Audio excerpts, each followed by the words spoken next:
ハートの女王に仕えていた白ウサギはいつも時間に追われていたけど、どんなに忙しくても約束の時間を守ったと伝えられているな。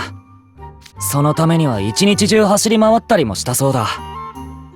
それぐらい真面目だからこそハートの女王にも信頼されていたんだろう。僕も遅刻は絶対にしないよう早寝早起きを心がけて毎日アラームをかけて寝てるぞ。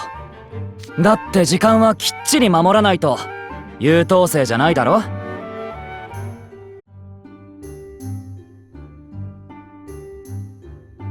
海の王っていい人だけど心配性だったらしいな。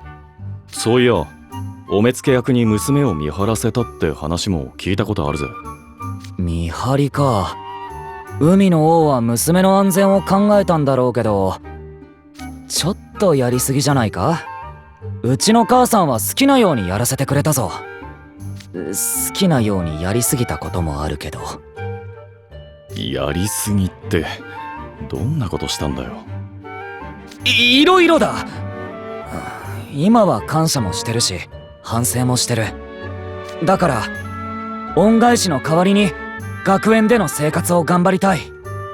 優等生への道はまだまだ遠いけどな。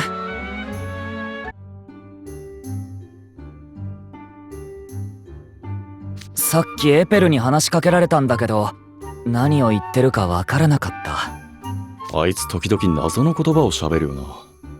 俺もたまにわかんねえ。まあいつも普通に喋るしそんなに困らねえだろ。でも将来警察官になった時わからない言葉があると話が聞けなくて困るかも。みんなが僕たちと同じ言葉を話すとは限らないしさ。砂漠の魔術師の片腕だったオウムは人の言葉を話したって言うだろ。きっと一生懸命勉強して人の言葉を覚えたんだと思うんだ。僕も見習わないとな。後でエペルにさっきの言葉の意味聞いてみよう。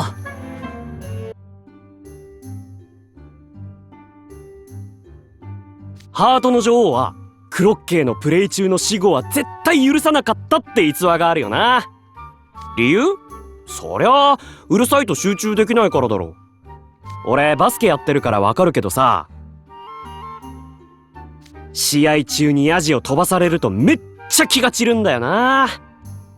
シュートが決まった時の盛大な歓声は大歓迎だけどね。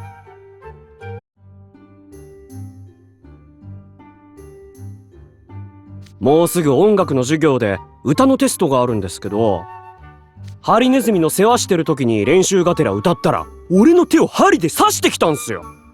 お前が急に音を立てたから驚いたんじゃないのか？やっぱそうっすかね。そんな大きな声出したつもりはなかったんだけどな。雪のような肌をした可愛らしい少女が歌を歌ったら動物たちが寄ってきてすっかり打ち解けたって聞いたことがあるけど、やっぱ伝説は伝説に過ぎないってよーくわかりました。実際歌うのやめたら突然おとなしくなったし。もしかするとお前の歌が気に入らなかったってことなんじゃないか？だとしたら余計ムカつくんすけど。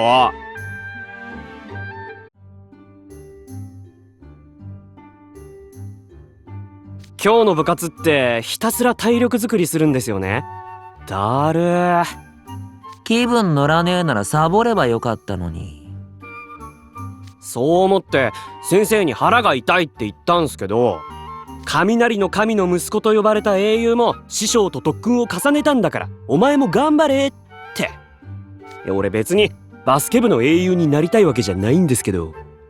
バカだね。仮病なんて使わずに黙ってサボったらいいじゃん。そんなこと平気でできるのはフロイド先輩だけですって。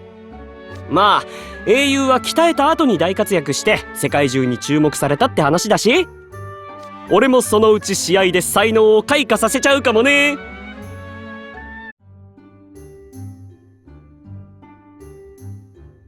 クロッケー好きで有名なハートの女王はゲームで使うフープをトランプ兵で作ってたんだって。カードを切るみたいにシャッフルしてフープ役の兵を決めたらしいよ。選ばれたトランプ兵たちがフープの姿になる様子はすごく華やかだったみたい。それだけでも一つのパフォーマンスじゃん。普通のフープを使うよりも絶対映えるし、見ててワクワクしそう。エンタメに手を抜かない。さすがはハートの女王。リスペクトしちゃうな。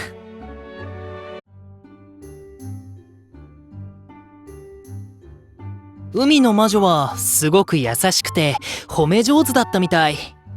なんでも恋に悩む人魚のいいところを褒めて背中を押してあげたんだとか。いい話だな。褒められたら嬉しくなって気分も上がるよな。わかる。俺も間近目でいいねとかコメントもらえたら投稿の励みになるし、ポジティブな反応ってありがたいよね。じゃあ俺もケイトを褒めるぞ。ケイト、今日もダイヤのマークがペタってついてて、顔もキラキラって感じだし、髪もシャキーンってしててめちゃくちゃ決まってるな。細かいところはよくわかんないけど、気分上がってきたかも。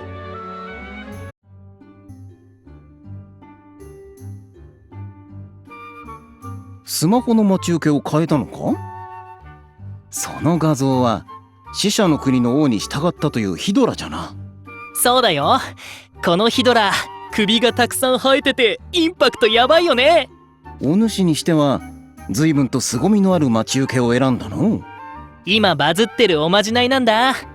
切っても切ってもヒドラの首が復活して生えてきた話から、この待ち受けにするとお金を使った後、ヒドラの首みたいに失った分以上のお金が生まれちゃうって噂。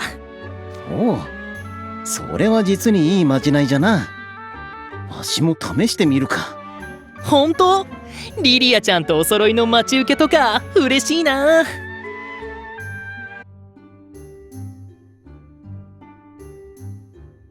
伝承に出てくる島柄の猫は突然姿を見せたり消せたりしたらしい。唐突に現れて月のように輝く歯を見せてにっこりと笑って人間を驚かせたとか。わかるよ。気になる点があるよな。伝承に残るほど輝く歯なんて、猫はどれほど念入りに歯磨きをしてたんだろう。もし俺がその猫に会えたならぜひ質問してみたい。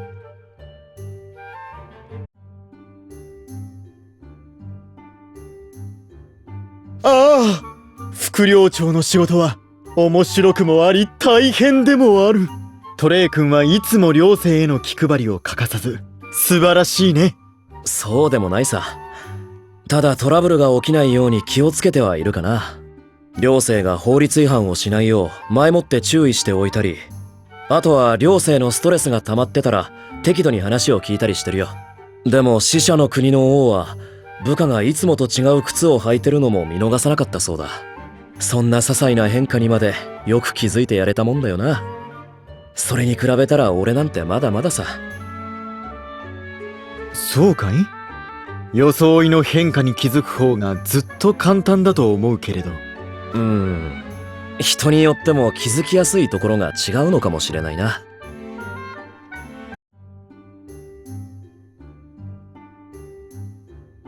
人間に恋をした人魚が人の姿となって初めて陸に上がった際に、王子が歓迎のために豪華な食事会を催したと言われてるな。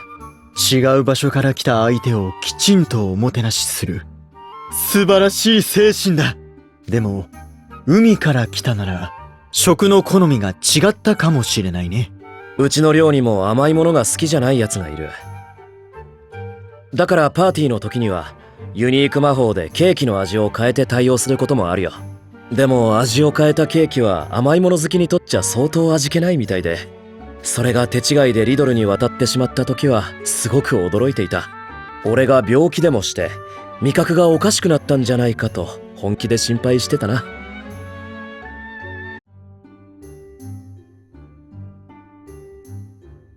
この前パーティーの準備中にエースが食器を並べる順番を間違えてね。そこにいた全員を罰したよ。ケイトやトレイも見ていたのに気づかなかったから同罪だ。厳しすぎる。当然のことだろう。ハートの女王はお互いに罪をなすりつけようとしたトランプ兵たちを許さず、すぐに判決を下して全員に罰を与えたと言われている。罪から逃れる隙を与えなかった女王の采配は見事だ。僕も彼女のそういった姿勢を尊敬し見習っているんだ。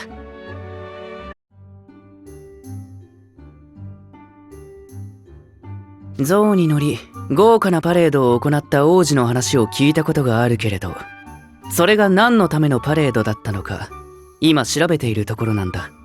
愚問だな。答えは決まっている。へえ、随分と自信がおありだね。その答えとは？目的などない。権威ある者のパレードは意味がなくても毎日やるべきだ。僕も常々若様を称えるパレードをするべきだと考えている。君に聞いた僕がバカだったよ。いや待てよ。何でもない日のパーティーが存在しているのだから、何でもない日のパレードがあってもいいのか。思ってもみない視点だった。セベクに感謝しないといけないかもしれないね。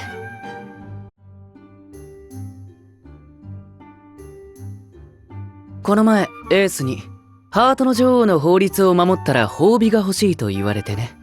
ちゃんと法律を守ったでしょうなんてふざけた賞を提案してきて却下した。死者の王は部下が功績を上げた暁には大きな報酬を約束したという。それに倣い多少の褒美があってもいいのではないか。法律を守って生活するのは当然のことだ。功績ではないよ。それなのにどうしても報酬が欲しいと食い下がるものだから、次の試験でどの寮にも負けず1位を取ったなら褒美をあげようと伝えたよ。褒美が欲しいというのならばこのぐらいのことはなさなければね。